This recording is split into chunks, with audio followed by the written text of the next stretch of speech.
I need someone to come to my house immediately. Okay, what's going on over there? Well, my sister's been missing for 4 or 5 days. Her and her boyfriend. And we just found 2 bags in the shed and flies all. I think they're in the shed in a bag, okay? And I'm just scared to open it. Okay, we don't want to talk anything, okay, because if it is something like this, there's going to be evidence, okay? We stopped. Okay, We stopped. you said there's how many bags in that shed? There's like 5 bags, but these 2 are the ones with flies all over them, okay? Can you just get someone here to check, please? Yep, we're getting everyone on the way. What's your name? Kevin Marzejka. Get over here, please.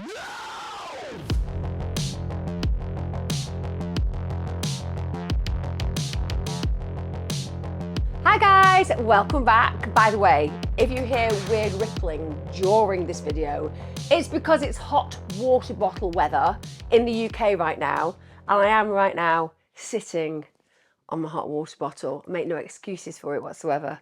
But just if you're like, oh, Emma seems to be carrying a little bit of fluid, that'll be why. And don't deny it, some of you are sat there right now hugging your hot water bottles. Others are thinking, I'm just going to go upstairs and get mine. And others are thinking, I need to order one.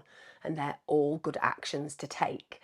Today's case is one that when I heard about it, I just needed to know more. Families are such complex organisations, aren't they? Every single one of you right now will be able to empathise with the fact that every single one of us has struggles in our families. Sometimes they last forever, sometimes they're temporary, sometimes they just carry on rumbling underneath the surface ad infinitum until we take our last breaths. And yes, a lot of us are blessed with close families, but that doesn't mean that there are not problems within them. But whoa. When I look at a case like the Marzejka case, it makes me go, how on earth do people arrive at such points and positions that ultimately are deadly on a range of levels? And how did those around the individuals, both the predator and the victims, not see what was going to play out? Because that's the thing, isn't it? So often we trust people in our lives and then like a bolt out of the blue, everything changes.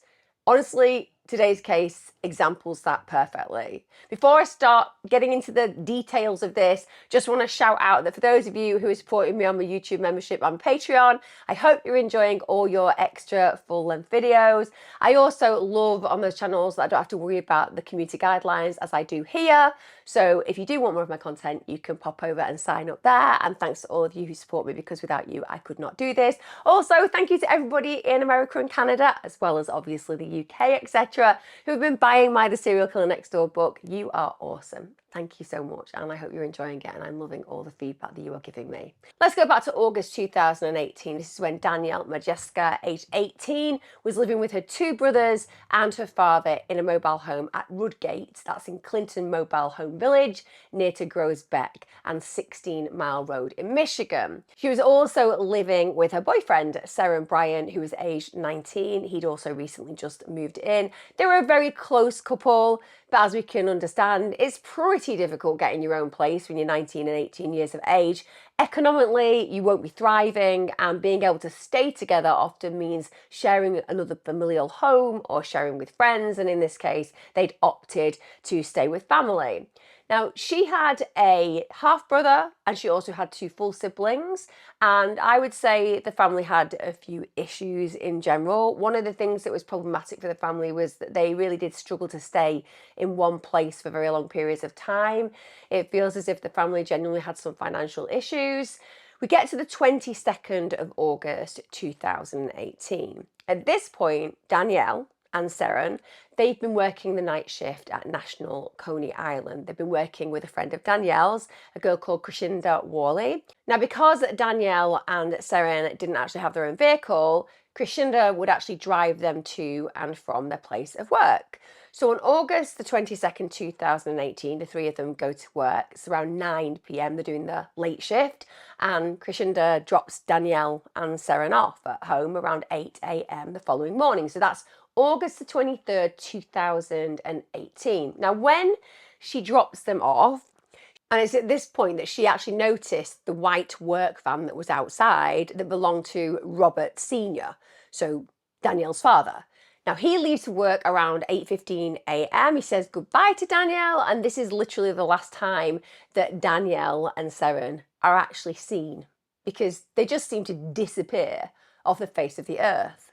Now the following morning, Crescenda actually sends a text message to Danielle because she's wondering where she is, but she doesn't hear back. Now this is really, really rare. It's really unusual because, like most teenagers, Danielle is practically glued to her phone. I mean, it's your everything. It's your diary, it's your computer, it's the way that you keep your social calendar going. And young people tend to have it on them. It is literally glued to them. And she would even carry her charger around to make sure that she would be able to have charge when she needed it. Crescenda also tries to call her again because she's thinking to herself, this is really out of the ordinary. I've texted her, now I'm calling her, she's not physically responding, she's not replying, and she's not answering my calls. Then that night, when Danielle and Seren actually fail to show up for their work shift, this is really concerning because it's not the way they are. Danielle and Seren are young people, and we understand that when you're young, you maybe don't have the responsibility factor that you will do 10 years down the line. But these two are responsible. They're intelligent, they're articulate, they're creative, they're artistic. They're really great kids. And that means that people who know them have an expectation level of their behaviour, and this is falling short of that expected behaviour. So the next day, so this is around 5 p.m, Crescenda, who is clearly the most amazing friend, because I often think that so often people disappear, and yeah, people talk about they're wondering where they are and they're concerned about what might be happening to them, but they don't necessarily take any action. Quite the contrary. Where Crescenda is concerned, she goes to Danielle's home, she goes to check on her because she's thinking, this is weird. She's obviously hoping for the best, but also fearing the worst. Now, Robert Sr. and Robert Jr. were actually at home. Now, Robert Sr. had issues. He was somebody who was a drinker and he was intoxicated. Initially, wouldn't let her in the house. But at some point, Robert Jr. gets up and leaves in the work van. Now, bear in mind, this is a little bit strange because there are two people missing. You have a father who's intoxicated and is not being very helpful. You have a brother who just seemingly has got up and left. And no one's really recognizing how notable the absence of two people that people should be concerned about is going. Nobody seems to be concerned. Now, Crescenda, on the other hand, she stays until about 8 p.m. and then she has to leave for work. But now the dread is building. So she returns around 5 a.m. the next morning. She's not having it. She's thinking to herself, nobody seems to be bothered about these two incalculably important human beings in my life. The family aren't doing anything. I'm going to have to make somebody take some action. So at this point, she literally wakes up the still drunken Robert Sr. and she has an argument with him. At this point, she gets him in a vehicle, drives into the police station and says, we are reporting the couple as missing. You wouldn't imagine that that should be the driving force of their friend. It should be the driving force of the family. But again, that gives us an invitation to some degree as to the relationships that are going on within that family unit because they're acting in an atypical manner. Now, on the 25th of August, Clinton Township Police then received that missing persons report. This is from Robert Sr. And he tells the police that basically Danielle and Seren are missing. He says, look, the last time I remember seeing them was the morning of the 23rd of August. At first, what the family and friends of Danielle and Seren try to do is to minimise. They try to think to themselves, listen, we're probably overreacting. These are young people. These kind of things happen. Maybe they've just gone off grid. Maybe they've just decided to take themselves off on a road trip. They're going to turn up eventually because apparently in the past, Danielle had done things like that. She was quite a free spirit. I think it went with her artistic nature. And she would just disappear for several hours, sometimes for a whole day. But there is something distinct even in comparing those kind of disappearances to what they're dealing with now. And that is that she's just not active on Facebook or Messenger, and she always would be during those periods when she went off doing something else. Also, she always had a phone. So she had the phone charger. She's essentially ignoring everybody, which is very distinct to her normal behaviour.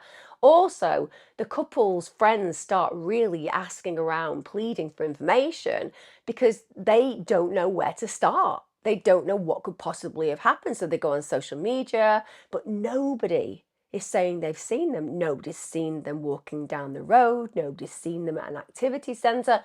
No one's seen them passing them on the street. They just seem to have vanished. And those days, they continue to pass. And again, Danielle and Seren remain inactive on Facebook. Moreover, all of the belongings that they would have taken with them should they have decided to go on some kind of long road trip, well, they all remain inside their shared bedroom.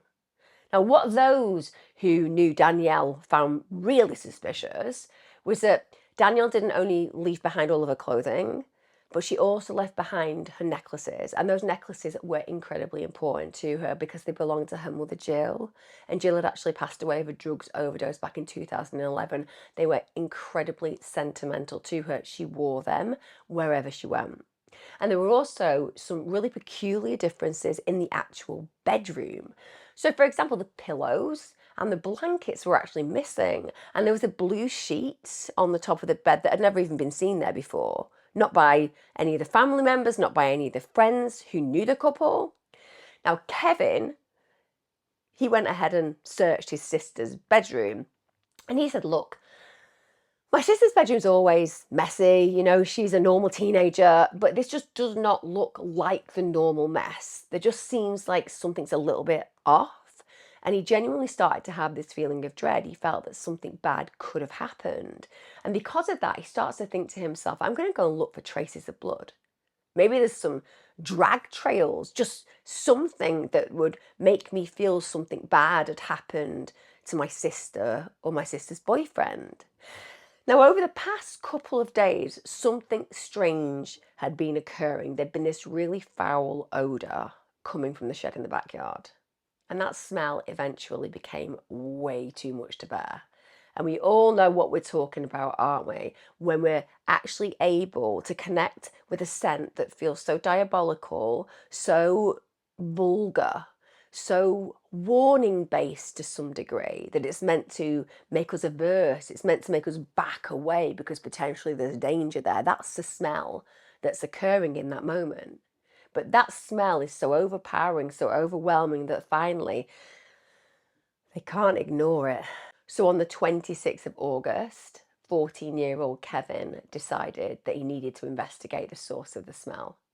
Now, bear in mind, the family at this point had been believing that it was likely down to an animal. You know, an animal's crawled into the shed, it's died, it's not been able to get out, or maybe it went in there because it was sick and eventually it started to rot. So Kevin and Robert Sr. end up going into the shed. As soon as the shed door is opened, the swarm of flies is everywhere. You can just imagine the smell and then the noise and the buzz in the heat, the grotesque reality of what they're staring at. And that appalling odour just hits Kevin in the face. He actually stumbles backwards. Then he's looking back into that shed with that horror, that knowledge. Something really bad has played out here. Kevin then begins to move the lawnmower out of the way, and then suddenly there ahead of him, 2 giant black contractor bags. He hadn't put them in there. He didn't know how they'd arrived there. As far as he was concerned, it was nothing to do with himself or his family members. But it's evident immediately that the source of that smell, the source of that grotesque odour, was coming from those 2 large black contractor's bags that were on the floor of the shed. He said, when I found the bags, my heart sank. We were hesitant to even approach the bags, so there were flies on them.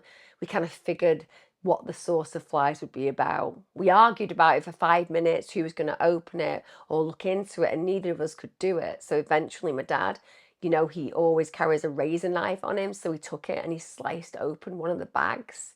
And from there, I could see a pale, veiny leg. It's what I believed I'd seen at least. Father and son at this moment in time are absolutely horrified because let's be real. You have 2 people missing from the family. Now you've got 2 large contractor bags at the back of a shed that stinks of decomposition, decay, and now you've seen a human leg. It goes without saying, the adding up to the recognition that they have found their missing family members is going to be profound for them. Now, they don't go any further. They do the right thing, they back away. They immediately call the police, just sitting on the porch waiting for them to arrive. And Robert Sr. just keeps repeating to his son, tell me it's not her. And Kevin said, I called the police department and I told them that they needed to get here. I was pretty sure I found a dead body in my shed. So everything has changed in that moment. They are breathtakingly blindsided, not just from the smell, the flies, the horror, but for that slow dawning recognition and realization that it is likely Danielle and Seren in that shed.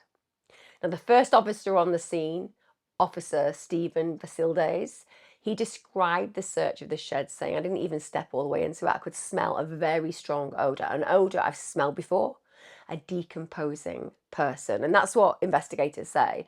They say that whilst they smell lots of different types of decay, obviously animals that have come to their end and so on and so forth, it is so distinct from human decay. We're hardwired to smell human decay in a way that's distinct because it reminds us, do not go any further because bad things could happen to us. If somebody has died there, that could mean that our life are also at risk. So these investigators, they know that smell.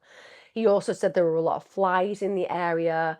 The doors were already open at that point, and there'd actually been some mattresses and stuff in the area that had been moved out of the way. He said there were bags and all kinds of other things from a home that they were just piled up on the sides. And there was basically this aisleway in the centre when it came down to the shed. And the bags that were in question, they were in the rear corner. So if you're looking into the shed, they were on the left-hand side there.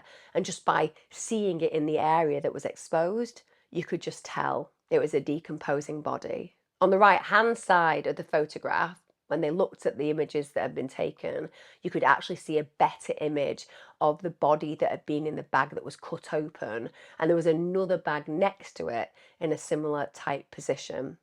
In one of the bags, they found the body of Danielle. In the other, they found the body of Seren, and it was horrific. They'd both been bound with duct tape around their wrists and ankles, and it was also found wrapped around their heads. What a horrific way to die. As soon as it starts being reported that Danielle and Seren were deceased, some people who knew them started to suggest that maybe they'd taken their own lives. I mean, I think they must not have had all of the information because as I've just described it to you, these people were duct taped and they were placed in bags. They're not Houdini. They could not have done that themselves.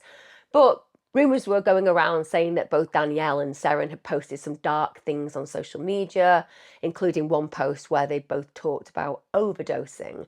Now, let's be clear, 18-year-olds and 19-year-olds often live in fantasy lands at times. And also, they express themselves in a range of ways. Seren was an incredibly gifted artist, so he's somebody who would likely draw things that were dark from time to time. This is not indicative of people who want to take their own lives. And talking about overdosing is not the same as an action of overdosing. In fact, what we often do as we grow through the ages psychologically is we test our boundaries. And the tests that we give ourselves are such as, could I take my own life? How would I take my own life? These are not unusual conversations and certainly do not indicate that this is what's played out. And Daniel's friend, Madessian Clark, actually said Seren always had a dark sense of humour. It was just how he was. They just liked to joke and play and talk about the darker things in life, but it was only ever messing around. And in reality, it took the police about 1 second to recognise that there was absolutely no chance whatsoever on God's earth that this was an agreed suicide scenario. It was abundantly clear it wasn't the case. For the most obvious, the couple are found stuffed inside a bag and they're hidden inside the shed. They've also been bound with duct tape, so it's impossible. Now, Dr. Mary Pietrangelo, she performed the autopsies and found out about the following. Both of the bodies had begun to decompose. They had both been bludgeoned with a Husky 27-ounce hammer, so again, immediately discounts the idea of them taking their lives willingly. They'd also been asphyxiated with the duct tape that was found wrapped around their heads. Seren Bryan was wrapped in 5 plastic bags. 3 bags were around just his head and neck. 1 bag was around his lower body and 1 bag was around his upper body. There was duct tape all over his lower mouth and the sides of his face and the back of his neck. Dr. Pietrangelo, they believe that the tape had initially been over Seren's nose at one point, but then had slipped down due to the decomposition. Seren also had 3 scalp lacerations on the back of his head from blunt force trauma, and according to Dr. Pietrangelo, these strikes occurred while Seren was alive. They would have immediately rendered him unconscious, but those final moments of consciousness must have been absolutely terrifying. And the doctor also said that those blunt force trauma injuries didn't actually kill him. Instead, the doctor determined that the cause of death was asphyxia due to suffocation. So his knees were at his chest and his arms were over his knees in the bags, and it was restricting his ability to breathe. Also, his wrists and ankles were bound separately and then held together with duct tape, holding him in that position. Danielle, she was wrapped in 3 plastic bags. 1 bag was around her whole body and 2 were around her head and neck. There was duct tape again around her head, which was also over her nostrils and her mouth. And she had duct tape around her neck. Danielle again had 7 lacerations from blunt force trauma, and these were scattered essentially across her scalp. She had several scalp fractures, and whilst the skull fractures wouldn't have actually been instantly fatal, Dr. Pietrangelo couldn't actually determine whether she died from the fractures or asphyxiation by suffocation. Again, she was positioned similarly to Bryan. Her knees were to her chest and her ankles were bound by duct tape. Her wrists were not bound, but there was a loop of duct tape near her ankles, and that suggests that Danielle's wrists were bound there at one point. Danielle and Seren were only wearing shirts and underwear. Dr. Pietrangelo found no signs of strangulation or of defensive wounds on either of the victims, so they certainly weren't ready and prepared for an attack. But she also found that whoever had done this at no point tried to revive either of them through cardiopulmonary resuscitation. So this person wanted them dead and was happy when they were indeed dead. Now, investigators at this point are trying to piece together who the hell wants this couple dead. And also, the type of crime we're talking about, you can't help but immediately be brought into the idea that there is an intimacy relationship, because the way they've been killed is just truly horrific. If you want to murder somebody and you're not related to them, you do it, and you likely are going to leave them in that situation. You're not going to take the amount of time that is required to do what I have told you was done to their bodies if you are trying to make an escape. This seems to be somebody who knows the environment, knows the individuals, and knows what to do with their bodies after they have killed them. So they are immediately looking in the line of the family. And it doesn't take them very long to start looking in the direction of Robert Jr. Now, Robert Jr. has caused a few eyebrows to be raised on the morning that the bodies have been found. For example, his younger brother actually calls him and tells him what's going on, and he just ceases contact with him. Now, what would you do in that situation? You find out that your sister and her boyfriend has likely been found dead in your garage. You're going to be absolutely devastated. You're going to be hot-footing it home. You're going to be trying to figure out who the hell has done this. That does not happen. So that in itself is deeply concerning. Secondly, we always look at the family first and foremost, particularly when deaths occur at the family home, because you usually find your murderer there. And we would expect innocent people to be quite happy being present. And Robert Jr. clearly isn't happy being present. So he becomes their prime suspect. This is 24-year-old Robert Leo Marzejka. Clinton Township Police Detective Captain Richard Merrill actually said, "We found some initial evidence that indicated the brother may have been involved, and then some more that centred us on his involvement in the case." Now, the reason for this is some evidence that come from a neighbour of the family. They said to investigators that they'd actually seen a white male driving a moving truck over the weekend, and she'd watched as he used a dolly to transport 2 large objects through her yard and into the family's yard. So she believed that that man was in fact Robert Jr. Also, when they go and search the house, in Robert Jr.'s bedroom, deeply concerning things are found. So there are blood-stained items, including clothing and towels. By the way, Robert's long gone at this point. He disappeared around the same time as Danielle and Seren, to all intents and purposes, so that's incredibly concerning. And then as soon as the bodies are discovered, this is when the US Marshals decide that they need to be involved in the case because they need to find Robert Jr. Where is he? Is he armed and dangerous? Could he kill again? They announced this to the public because they want them all looking out, both for Robert Jr. and also for the car he's driving, for his Ford 1999 E250 van. This is missing along with him. Now, Robert's former employer, he was actually in the process of selling that van to Robert and his father, Robert Sr. But recently, because of financial issues, had stopped making the payments, so it was becoming a bit of a problem. He would want his van back. Now, Robert Jr. and Robert Sr. were both working as painting subcontractors. And sometimes also when the family will owe money, Kevin, one of the brothers, would also work alongside them. And Robert's employer was a good guy, but obviously had lent them this van and wanted it back because they'd stopped making the payments on it. So he was scheduled to pick it up so he would get it back because they weren't coming good on the agreements that they'd made with each other. Now, he's informed by the investigators at that point, well, the problem with your van is it's missing and it has somebody that we believe is a wanted felon on the run in it. So at this point, the employer gave a lot of details and description about the van. Also commented in the media that one of the things that he tried to do was to help out the family, and he felt that they were struggling financially. He said that they seemed like really good people. He noted that Robert Sr. did have a really big problem with alcohol, but he wasn't violent in any way. And so he genuinely felt sorry for them and wanted to do them a good turn. Now, when it was announced that Robert Jr. was the lead suspect in his sister and Seren's murder, those who knew the family were literally stunned. They were blindsided.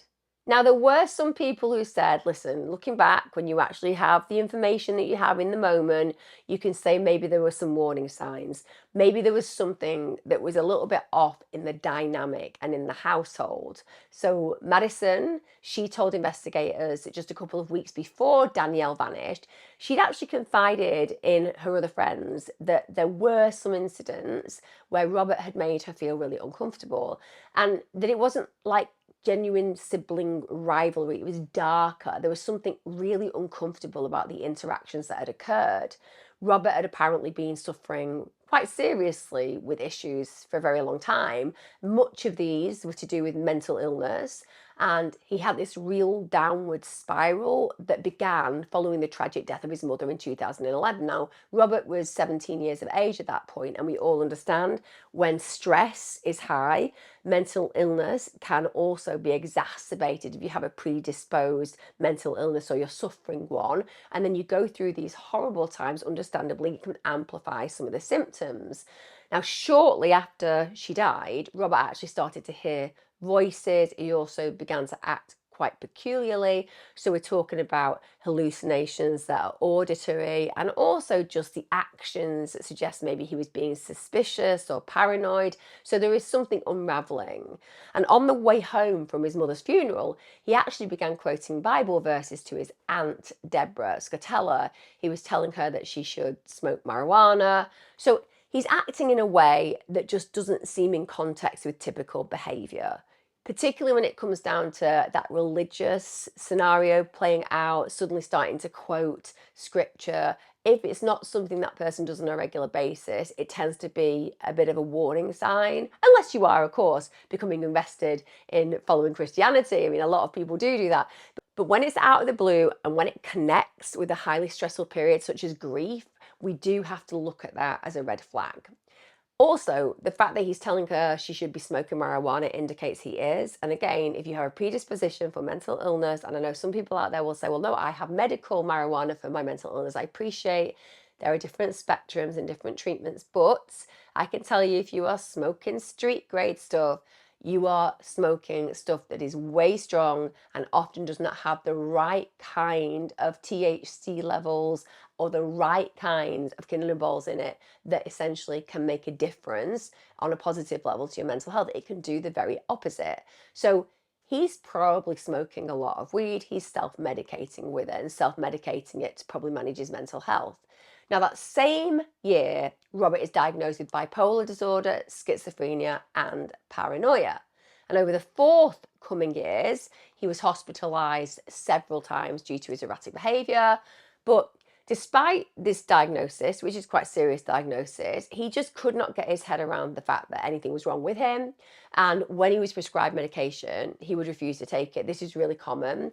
And people will say, well, hey, we all have autonomy of choice. Why should I have to take this medication? Just because somebody prescribes it for me doesn't mean that I have to take it. At the end of the day, they make me feel woozy, or I don't like the way that I feel, or I feel like I lose myself.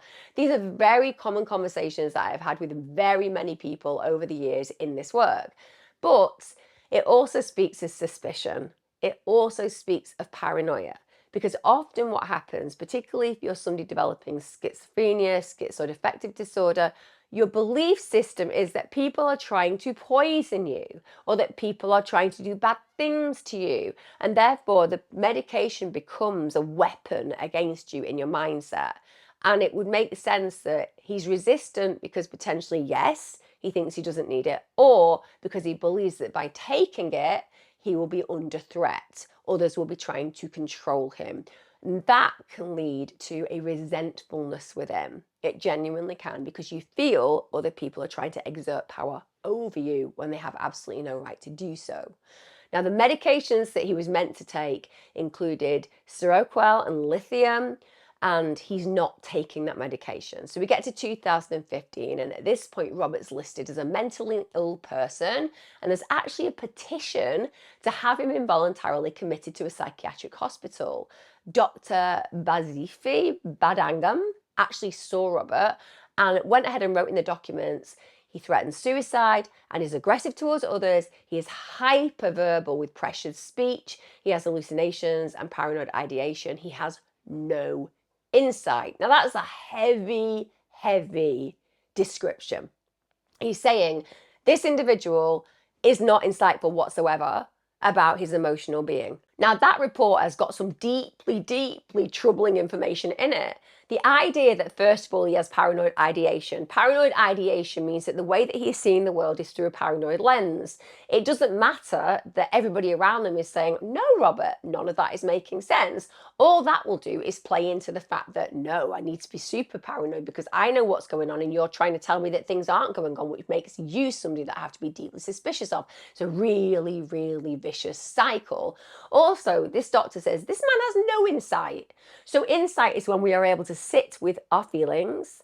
They may be very, very different to the feelings of another person. We may be going on a psychological decline, but when we sit with another human being and they are able to ask us about our feelings, we are able to look internally and describe what we believe is going on. And when they respond to us about their feelings, and that might illuminate further our own insight, we're able to hold their view and our view on a level where we respect differences of opinions and we respect professional insights that we might not other have if we weren't having those conversations. And that makes us feel that we have an understanding of how we are, why we are, and where we are, even if it doesn't make it feel easier that we are going through it. But this guy has no insight whatsoever. And we also know that he's saying he doesn't want to be here. He's threatening to take his own life. He's threatening other people. And when they talk about being hyperverbal with pressured speech, it means that everything is going so fast. You know, it doesn't necessarily have to make sense, but it's making sense to them. And so I would say this is a very high level decline in his mental health. And arguably some treatment, potentially even inpatient treatment, should have occurred when you read what I've just read that doctor said. But this petition is dismissed. Now, in the end, another one is filed. This is when he's described as potentially harmful to himself and to others. Erin Funk, the girlfriend of Danielle's other brother Kevin, she'd filed the petition because there had been some really disturbing incidents at the family home. She'd actually written that Robert had been physically fighting with his brothers and his father, and he would just frequently kick in the bedroom door, which clearly shows a lack of boundary. I often think that when we are living in high stress situations, we get used to these kind of scenarios. I've worked with so many families who have been dealing with very dysfunctional teenagers, and I've also worked with women in particular who've dealt with unbelievably violent men in their lives.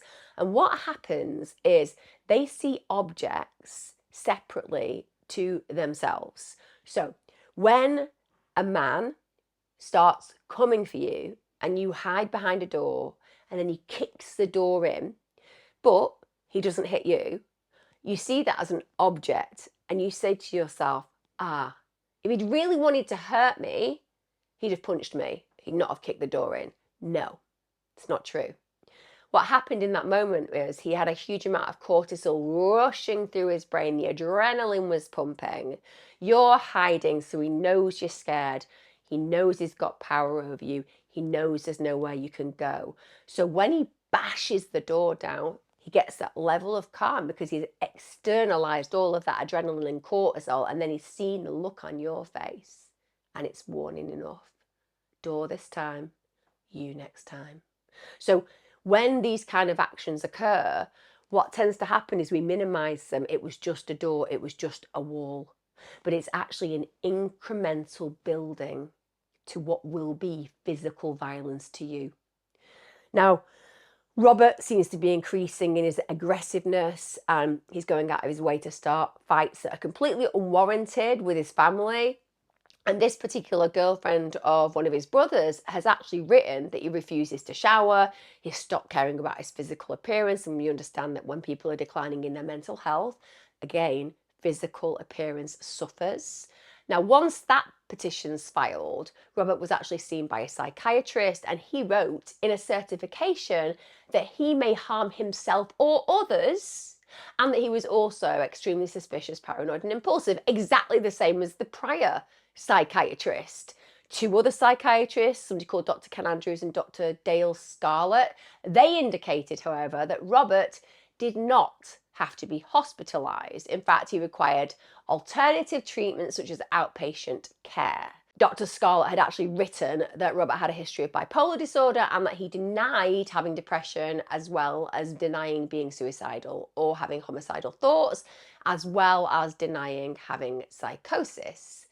Now, I would say, having lived this both on a professional level and in a personal level where psychosis is concerned, it is definitely better if psychosis can be managed at home, because psychosis is absolutely destabilizing for the people who are suffering it. It's terrifying. You hear things, see things, feel things, smell things.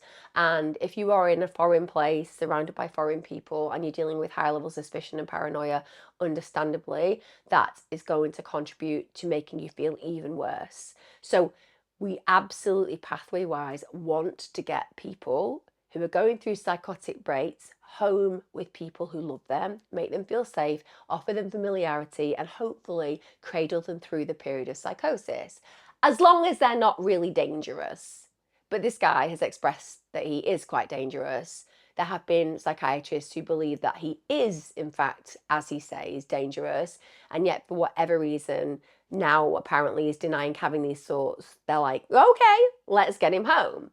Also, it's worth noting, home was not exactly where the heart is in this family dynamic. In fact, it was so hostile in that home that Kevin, one of the brothers, would often stay over with his girlfriend Erin because he felt safe there. And I would say he had a very good instinct in these matters. Now, despite the problems, those in the family who lived there said there was never any prior violent incidents between Danielle and Robert. Kevin said that he could indeed recall one incident when they disagreed over a cat apparently they were both caring for. Danielle was really upset that Robert wouldn't open his bedroom door when she wanted him to care for the cat. But apparently it wasn't too explosive, it wasn't something that really got out of hand. And it was the same for Seren as well. Apparently there were never any real incidents that made the family scared that Robert was capable of hurting him. Kevin actually recalled that there was an incident back in 2017. This is when Robert believed that Seren had made some kind of negative comment about his deceased mother, and he hadn't. He was actually talking about a documentary about mothers, and even though that escalated, the situation was quickly diffused. So what the family are saying is, yeah, there may be a level of toxicity in our home, but it's not completely atypical to other people's situations. And with respect, when it comes down to arguments happening, they're resolved quickly, they're resolved without violence. So there was nothing too extreme. Now, there are other reports that suggest that Robert Jr. was very jealous of Danielle, that there was something about her that provoked him. She was a beautiful, creative, very captivating young woman. And it could be that he saw in her talents that he didn't hold. And of course, she was in love. She was in love with Seren. And her life was beginning. And they were talking about escaping where they were living. And maybe that was a trigger. Maybe he felt he was losing control over a situation that was familiar to him and he didn't like it. Maybe he saw Seren as the enemy because he was like the knight in shining armor arriving to take his sister away from the situation that he too wished to escape from. Now, while Robert Sr. did have the support of his family, one of the things from the get-go was there was not very many places that he could go because he didn't have a major support network. So it's not like he can just leave the family home where all of this horror is played out. But at the same time, he couldn't return to the home of the scene of the crime because it's surrounded with crime scene tape as forensic experts are just desperately combing for clues and they want to find whoever is responsible. So his needs go to the bottom of the list. And even though he has alcohol issues and even though he's going through the horrible grief that he's going through, at the end of the day, it's not their problem. Their problem is they've got 2 dead bodies and they need to find out exactly who is responsible. So Robert Sr. ends up getting care from local churches, also gets help from a local funeral home. They stepped in to help him out with the funeral because he needed to plan that now. They created a GoFundMe that was established to help the family financially. And Crime Stoppers also put out a reward of $2,500 for anybody with information that could lead to Robert's arrest. And this was subsequently increased to $50,000 as for ideas to where Robert could have fled to. Bear in mind, the family are at a loss. Their whole world has just disintegrated. Everything they knew, they no longer know. Every fear they have has now been realized. And the antagonist who has caused them this pain is on the run. And they'll be bothered for him too. Because even when people in our family do things that are unspeakably evil, we can't let go of all of our feelings for them in that moment. And we have fear for them too. Because what if he's going to end his life? What if they are ultimately going to face yet another loss? So the police at this point start to trawl CCTV footage to look for Robert. And they're actually very early on able to turn up CCTV footage of Robert buying a cup of coffee at Tim Horton's restaurant. This is in West Bloomfield Township. Now bear in mind, this is shortly after the killings. He's just going and grabbing himself a coffee. Then he uses the family's work van and he flees to Toledo. Now that van was recovered on August the 28th outside a Seaway Marketplace in Toledo Township. He then leaves the van there and goes to a Circle K convenience store nearly 3 miles away. And at that point, there's a video showing Robert wearing a blonde wig. He's also buying a fountain drink. He also tried to buy cigarettes, but he couldn't provide identification to the cashier. He's excessively searching his pockets at that point because obviously he's trying to come up with the ID or hoping that they'll relent and just give him the cigarettes. He then boards a Greyhound bus nearby and he goes to Cincinnati, and it's in Cincinnati where he's captured on August the 29th by the US Marshals Service. So even though he disguised himself, let's just say this guy stuck out like a sore thumb. And the reason he was actually caught in Cincinnati, Ohio, is because on the 30th of August, there was a woman who was approached by a man who asked if he could access the internet to play an online game. And she directed the man to the nearby library. And when he turned and walked away, she knew it was him. So she immediately called the police. She recognized the man as Robert Jr., who was indeed wanted for double murder. Isn't it amazing when human beings have that perception? I mean, we see millions of people a day, don't we? But there was something about his image that she held in her mind. The moment he talked to her, she knew this is the guy. And because of her actions, he was swiftly brought to justice. So the US Marshals, they arrive at the library, and indeed they find Robert wearing a disguise, and the disguise was pretty out there. It was a long blonde wig with a hat and sunglasses. Robert's van was then recovered, abandoned in Toledo, Ohio. He'd left the vehicle by that point and he'd travelled to Cincinnati by bus. Robert was arrested without incident, so he didn't put up any fight. He was taken by the US Marshals at this point. Police Captain Richard Merrill said, "We've got a whole case put together. There's just a lot of information we have presented to get the warrant. There's not one smoking gun. There is a whole timeline of information of different facts putting it all together." Now, the following day, Robert was charged with 2 counts of first-degree murder. He appeared in court for an extradition hearing where he declined to challenge the extradition and agreed to be returned to Clinton Township to face the charges. Following that extradition, he appeared in court for the hearing and he entered a not guilty plea that was entered for him on his behalf. Robert, at that point, just appeared really dishevelled. And when he was asked whether there was anything he wanted considered in setting bail, he just responded, "No, there's not." He sat quietly through the proceedings, mostly just gave one-word answers when asked for the information. The magistrate at this point ordered Robert to be held without bond. This followed a very brief court hearing, but of course he's going to be held without bond. I mean, this is a guy who has literally brutally murdered his sister and her boyfriend for no reason. Let's be clear about this. No reason whatsoever. And then has left their rotting corpses in the family shed. This man could never be safe to walk our streets because what he's done has made no sense whatsoever. Now, understandably, the court order that he has to go through a psychiatric examination, and his defence attorney, Azra Sheikh, he requested the evaluation before the case proceeded through to the next level because understandably he's saying my client won't have been sane during this experience.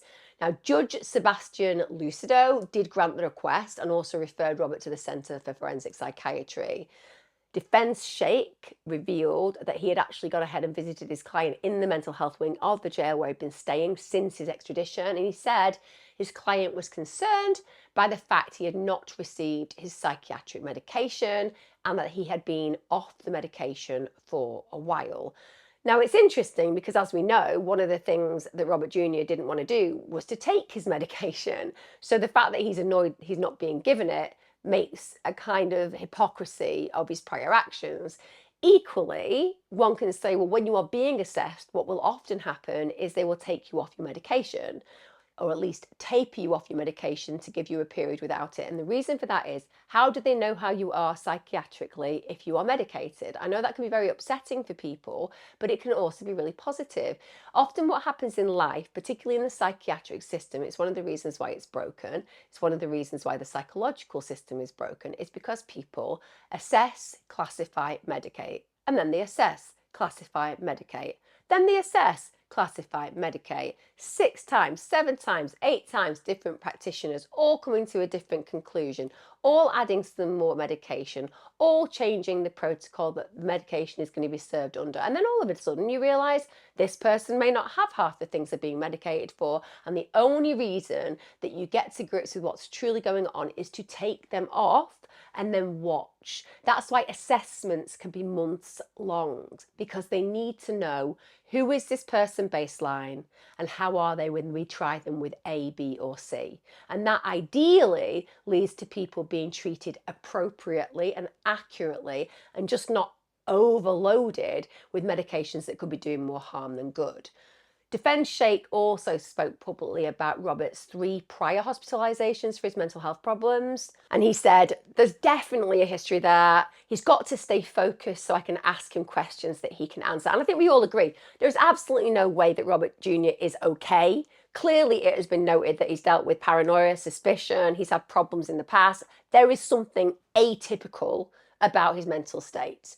But that's not an excuse for the double homicide that seems very premeditated of 2 completely innocent human beings with their lives just starting.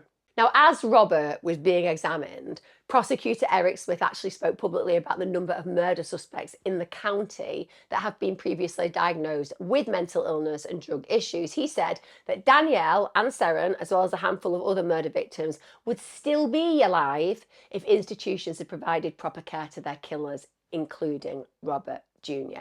He went on to say almost every homicide case that we've had in the last year and a half, has been referred to the forensic centre. From there, we've got an overwhelming number of cases back. The defendants are either not competent to stand to trial or come back insane. And it's not whether they've committed the crime, it's whether they were guilty but mentally ill, were not guilty by reason of insanity. 50 to 60% of the referrals are coming back not competent to stand trial or insane. This is from the state-sponsored forensics. This isn't forensic experts that the defence is hiring. These are the ones the state is using. It's never been that high. There is a documented history of mental illness on so many of these cases. So the clear suggestion is that things are going wrong. You know, people are seeing these individuals who are obviously struggling with mental health.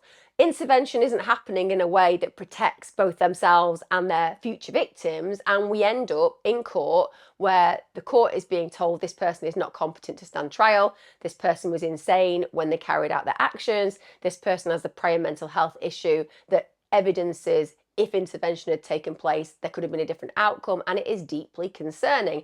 And I guess it also has to go down to what is going on in our society that so many people are mentally ill. What is in our water? What is in our air? What is in our food? What is in the drugs that people are taking? And I'm using those genuinely altogether. I'm not saying that plucking them out of the sky. I'm saying, what is it? What's going on in our education? What's going on in our families? Mental illness is not just an one person situation. As much as people like to see it that way, it's not an individual is mentally ill and that's it, everything else is fine. No, that's not how it works. There's a whole heap of reasons and contributing factors that lead to mental illness. What people are putting in their body, what they're breathing into their body, the exercise that they're not doing with their body, the people they're sharing their lives with who are affecting them, their living conditions, their opportunity, the stress that they feel. All of these things contribute. And when these individuals are finding themselves in psychiatric wards being assessed by people who are saying this person is not well, they are a danger, and then they end up going home and they are in fact a danger, there is a huge problem on a range of levels, from family to experience of the individual within that network, to the opportunities around them to receive help, and finally to those red flags that are waved by the professionals saying more help is needed and the help doesn't arrive. Because we're talking about lives being lost that don't need to be lost. Now, in December, Robert was back in court. He was back in court at this point for the results of his mental evaluation, and it was announced, of course, at this point, as we often see, that he is indeed now competent to stand trial for the double murder, and that he was also culpable for his alleged actions. Now, defence Sheikh, he revealed that he was planning an insanity defence for his client. He said it was quite obvious that this was the route they were going to take from the moment that Robert's mental health history was publicised. And defence Sheikh said, our defence is going to have to be insanity, because he's had episodes where he's been hospitalised, where he's been medicated, and there's absolutely zero motive. Defence Sheikh also said at this point that his client was sorry for the murders. Now, one of the things that was very obvious from the get-go in this case is there's no way that Robert could have denied what he did.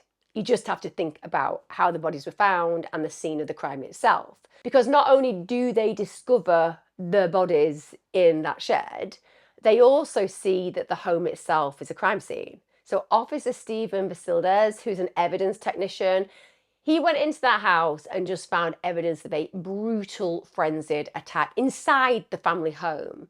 So investigators had actually established that Danielle and Seren were attacked in the bedroom they shared. Danielle's blood was found on the floor underneath the hamper. It was found on a vanity table, a pair of shorts, a t-shirt. Robert's blood was also found on the same pair of shorts and the t-shirt. Every single wall in the bedroom had flecks of blood on it.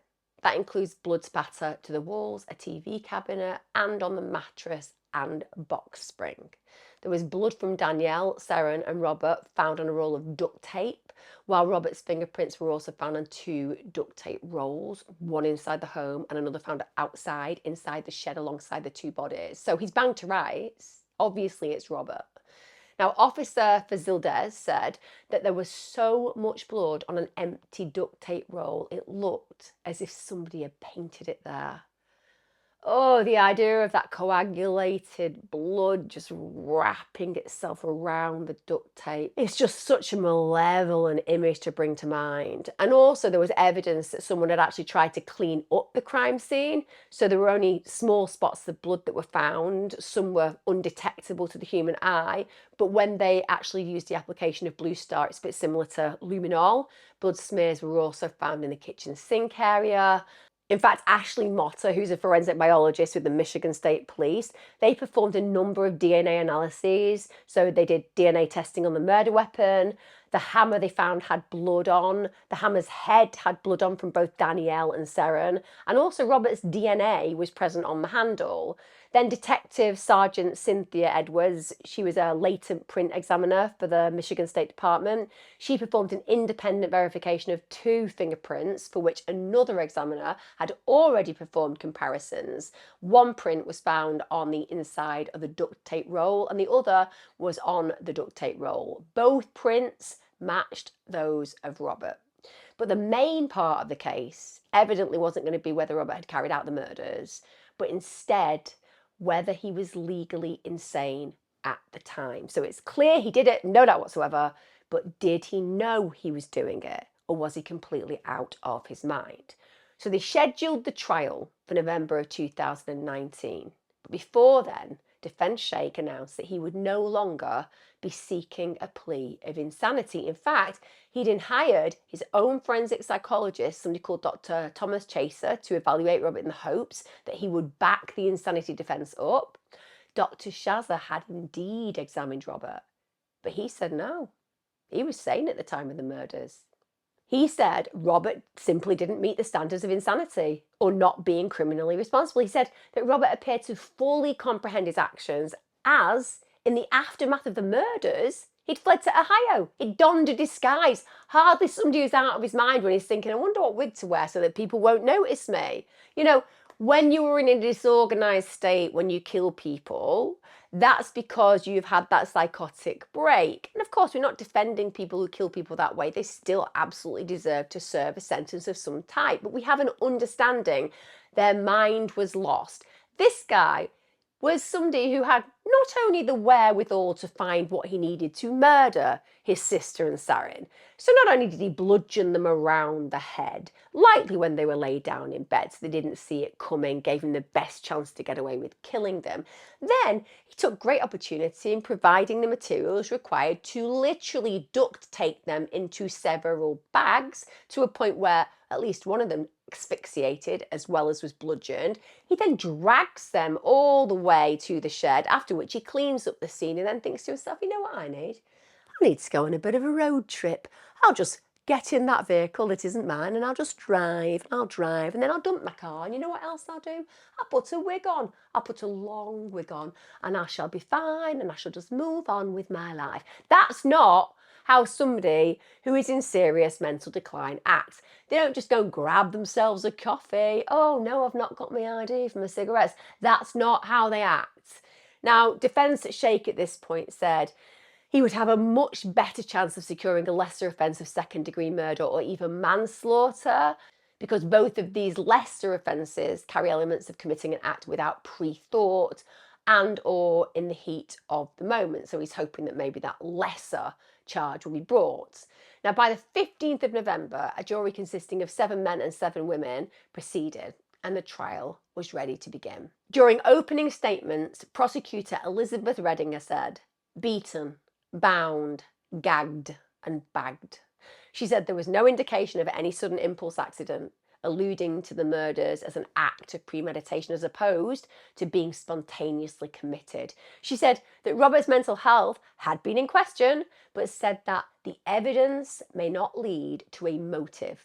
and that no motive for the murders has to be proven by the prosecution anyway. She stated they were sleeping and were attacked and they could do nothing about it.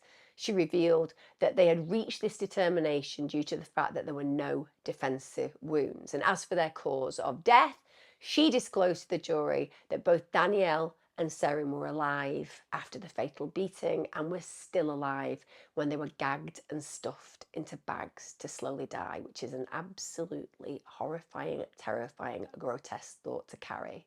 She said both of the victims were alive. They didn't die by getting hit in the head. They died because they couldn't breathe. That slow, protracted, gasping for breath. Defense Sheikh said during his opening statements that, yeah, I'm not going to dispute the fact that my client killed Danielle and Seren. In fact, I'm going to say he absolutely killed them. But instead, what he hoped was that the evidence that he could provide would lead to a lesser degree of murder, so a second-degree murder or manslaughter conviction.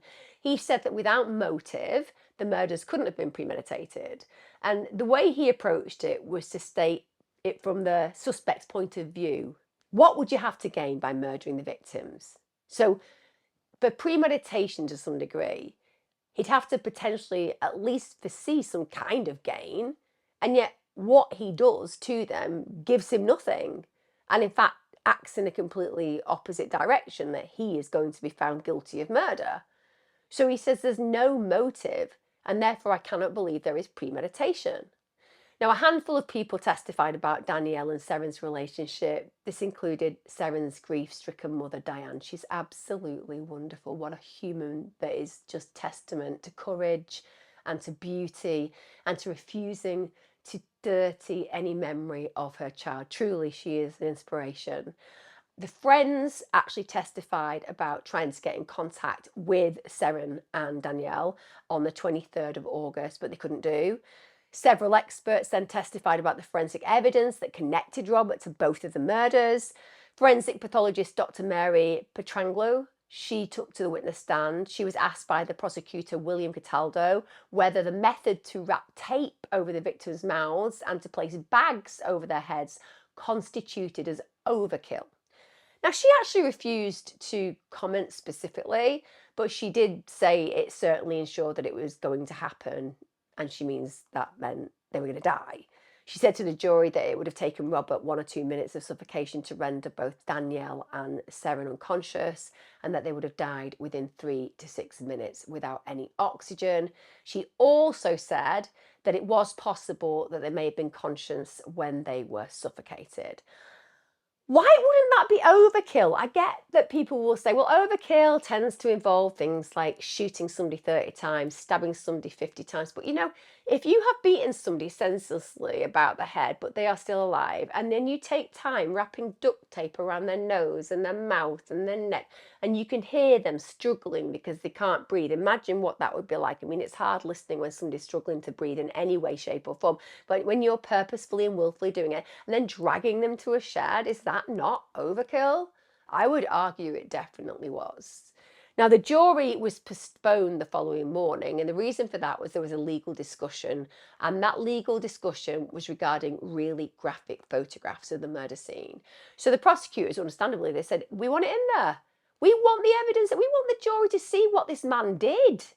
But the defense Sheikh opposed it. He said those photographs are unnecessary, and also they have a likelihood to be able to inflame the jury. Yes, they would. Isn't that what a jury is there for? To be inflamed by the evidence? Now, prosecutor William Cataldo, he argued that the photographs would lend themselves to the charge of premeditated murder. He said, look, these photographs depict exactly what the behaviour was. Prosecutor Cataldo ultimately did agree that he would crop the images to reduce their incredibly graphic nature. That was a halfway house. They were then presented to the jury. But I'm completely on board with the prosecution. Hey, why shouldn't they see what was actually done? Now, after the final witness testified, the closing arguments were presented, and Prosecutor Cataldo slammed a binder against a table displaying how the full rage of Robert was on the night of the murders. He said that Danielle and Seren had no chance to survive the attack after being struck on the head with a sledgehammer. He said that Robert's actions following the murder, including cleaning up the crime scene and fleeing, was evidence that he was well aware of what he was doing. He said nobody saw blood. That's how effective a job he did.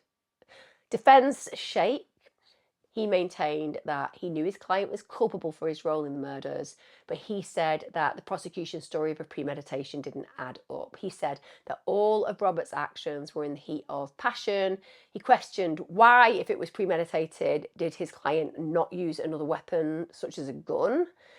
He also made a point that if the crime was planned, why didn't he dispose of the body somewhere else, such as in the Detroit River? You know, it's interesting, isn't it, to make out that there is an even better way of disposing the bodies, even better way of using certain weapons.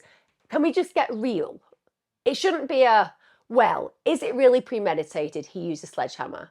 Yeah, it's completely premeditated. You have to go and get the sledgehammer. And it wasn't one blow, it was multiple blows, and it was two people.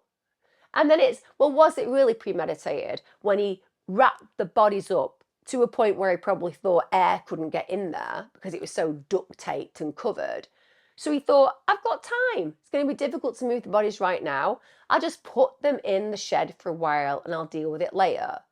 But because he does that and doesn't throw them in the Detroit River, apparently that's not premeditated. No, all that happened there was the defense gave other options for dealing with a premeditated murder that was done in a different way, but would still mean it was premeditated. Absolutely, that was premeditated, even if he doesn't go as far as throwing them in the Detroit River. You can't have in a bar, oh, this is how far they had to be taken from the property, and this is the weapon that must have been used if it truly were a premeditated one. The guy cleaned up the mess, and he left and got a disguise. Within just 38 minutes, the jury returned with the verdict. They found him guilty of both counts of premeditated murder on November the 22nd, 2019. And on January the 14th, 2020, the sentencing took place.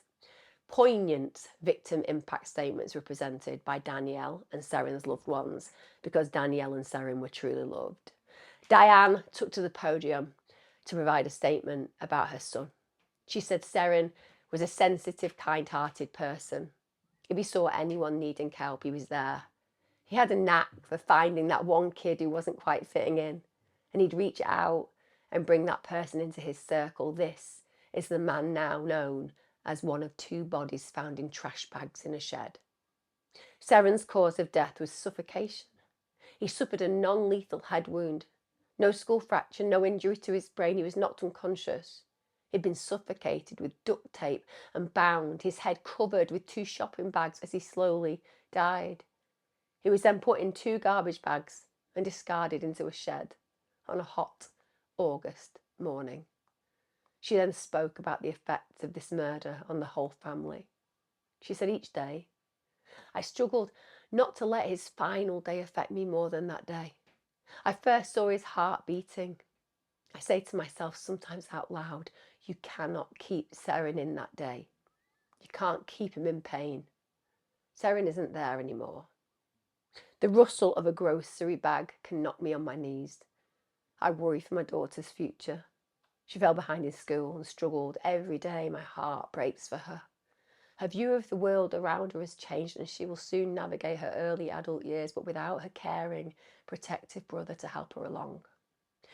If I'm lucky, I have another 30 years at most of learning how to live without Seren. She has a lifetime without him. Before leaving the podium, Diane went on to say, life was ended, but his shining spirit endures. I still believe the world to be a beautiful place. Nobody in Danielle's family provided a victim impact statement. The emotions were still far too raw, and understandably so, because Danielle was killed by one of their own family. As we expect in these cases, Robert was given the opportunity to speak, to maybe apologise, to even provide some insight into the motivation behind the killing. The judge asked him, have you got anything to say? And he said, no. The judge then said, you murdered your sister, Danielle, and her boyfriend, Seren, and you don't want to say anything. He once again responded, no. Judge James Bernard said, Robert, "You are an evil man and you are going where you belong," before handing him the sentence of life in prison without the possibility of parole. The judge said, "An evil man is going where he deserves after murdering his sister and her boyfriend." Outside of the courts, defence Sheikh gave some final thoughts on the case. He said, "I think that the jury has a right to do what they want. It's very hard for them to overcome what happened to the victims and the pictures that they saw. Like Miss Bryan said, the fact that they were in the shed for a while, all of that stuff just adds to the gruesomeness. In many of these cases, you always have jurors that are always concerned that if this person is back in society, what if it happens again?" He went on to reveal that he had pleaded with Robert to reveal a motive countless times, but he never got an answer. In fact, he said he wasn't even sure if a motive existed. He said, "I still don't know, and I'll probably go to my grave not knowing that's something that's been playing on my mind over and over again." On the 31st of July 2020, Robert appealed his conviction. His appellate attorney argued that his defence attorney should have called an expert witness to explain why his mental illness prevented him from forming an intent or premeditation. The Michigan Court of Appeals denied his appeal. They said that such a defence, known as a diminished capacity defence, is banned in Michigan, which meant an expert testifying about it would have served absolutely no purpose whatsoever. But nonetheless, we expect this to happen. We expect appeals to happen and for them to be denied. Presently, Robert Marzejka is incarcerated at the Bellamy Creek Correctional Facility in Ionia, Michigan, a place where he will likely spend the rest of his natural life. I'd love to know your thoughts on this one. Do you know what really stands out for me? There were two young people right at the beginning of their lives, and their lives weren't easy. You know, it wasn't financially easy for either Seren or for Danielle, but there was something truly unique about them. If you read into their history, they're both artists, creatives, they think outside of the box, and they found each other and they loved each other. And you think about the impact that these kind of quirky young people can have on our world, and it's like a ripple effect. I look at them as potential parents of brilliant children and how that's now been denied. And I asked myself, what was it that drove Robert Jr. to murder them? And I think it was jealousy. I know that that's not something we've talked about in detail, but when I think about feelings that can provoke such a rage, such an anger, such a desperate desire to snuff out the very thing they fear that they cannot achieve, when I look at this case, it symbolises that. I think Robert probably found Danielle attractive. I think he hated the relationship that she had with Seren.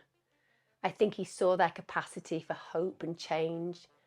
I think he saw their drive, and it really affected him because he had so few of those qualities. And so the easiest things for him to do was to just kill it, to kill them. So he no longer had to face his own failures. They were the victims in his own resentment. I'd love to know your thoughts.